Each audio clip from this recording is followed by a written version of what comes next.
ছবি ভালো করে চলে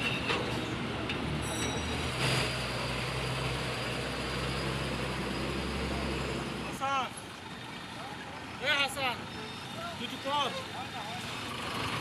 একজন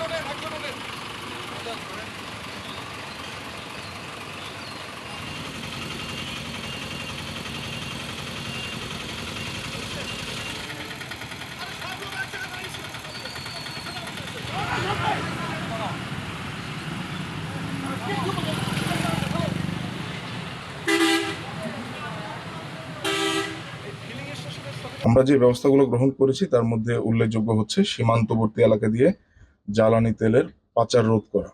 আমাদের সাতক্ষীরা ব্যাটালিয়নে 54 কিলোমিটার সীমান্ত রয়েছে, সেই জায়গা দিয়ে কোনোভাবেই যেন কোনো জ্বালানি তেল পাচার না হতে পারে সেই ব্যাপারে আমরা সতর্ক রয়েছি এবং আমাদের যে নিয়মিত মনিটরিং সেটা আমরা আরো বেশি জোরদার করেছি। দায়িত্বপূর্ণ এলাকার অবস্থিত বিভিন্ন ফিলিং স্টেশনগুলোর বিপণন প্রক্রিয়া মনিটরিং করা। আমরা আমাদের দায়িত্বপূর্ণ এলাকার ভিতরে যে কটি ফিলিং স্টেশন আছে তার যে প্রজ্ঞাপন অনুযায়ী তারা বিপণন প্রক্রিয়া সঠিকভাবে করছে কিনা এটা আমরা মনিটরিং করব। আমরা গোয়েন্দা নজরদারি ইতিমধ্যে বৃদ্ধি করেছি। বিদ্যুৎ জ্বালানি খনিজ সম্পদ মন্ত্রণালয়ের প্রজ্ঞাপনের উপর জোর দেওয়া বলতে আমি বোঝাচ্ছি কৃচ্ছ্রতা সাধনের যে বিষয়টা, সেক্ষেত্রে আমরা স্থানীয় জনসাধারণকে সচেতন করব। এই ব্যাপারে আমরা গণসংযোগ করছি। বিভিন্ন সময় আমরা যখন কাজ করে থাকি স্থানীয় জনগণের সাথে মত বিনিময় করে থাকি, আমরা এই ব্যাপারেও তাদেরকে সেন্সিটাইজ করব, আরো সচেতন করব। এছাড়াও আমাদের নিয়মিত বেশ কয়েকটা চেকপোস্ট রয়েছে। আমাদের নিয়মিত চেকপোস্টের পাশাপাশি আমরা আরো 5 থেকে 6টা চেকপোস্ট বৃদ্ধি করছি। র্যান্ডমলি আমরা এই কাজগুলো করব যাতে কোনোভাবে অবৈধ পাচার হচ্ছে কিনা, কোনো জায়গায় নিয়মের বাহিরে তেলে সরবরাহ হচ্ছে কিনা আমরা সেগুলো মনিটর করতে পারবো এই চেকপোস্টগুলোর মাধ্যমে। এছাড়াও আমরা বেশ কিছু মোবাইল টহল পরিচালনা করব আমাদের সদর এবং কোলারোয়া অঞ্চলের মধ্যে।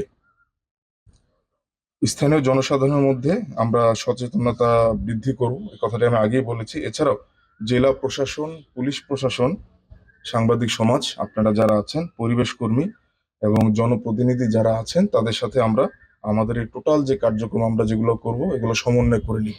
কারণ এটা একলা আসলে আমরা আমাদের পার্টটা করতে পারবো, বাট সার্বিকভাবে আমরা তখনই সাকসেস হব যখন সকল স্টেক হোল্ডাররা সমন্বিতভাবে আমরা এই কাজটা করতে পারবো। এরই সাথে আমি আপনাদের মাধ্যমে জনসাধারণকে অনুরোধ করব যে আপনারা নিজে থেকে বিষয়টা বোঝার চেষ্টা করবেন এবং সরকারের যে প্রজ্ঞাপন সেইটা মেনে চলার চেষ্টা করবেন। কৃচ্ছ্রতা সাধন করা আমাদের ধর্মেও বলা হয়েছে, সকল ধর্মেই বলা আছে কৃচ্ছ্রতা সাধন করা অবশ্যই একটি ভালো কাজ। সো আমরা ওই দিকটাও খেয়াল রাখবো এবং দেশের যে সম্ভাব্য একটি বিপর্যয় মোকাবেলায় আমরা সরকারকে এবং আমরা নিজেদেরকে সহায়তা করব।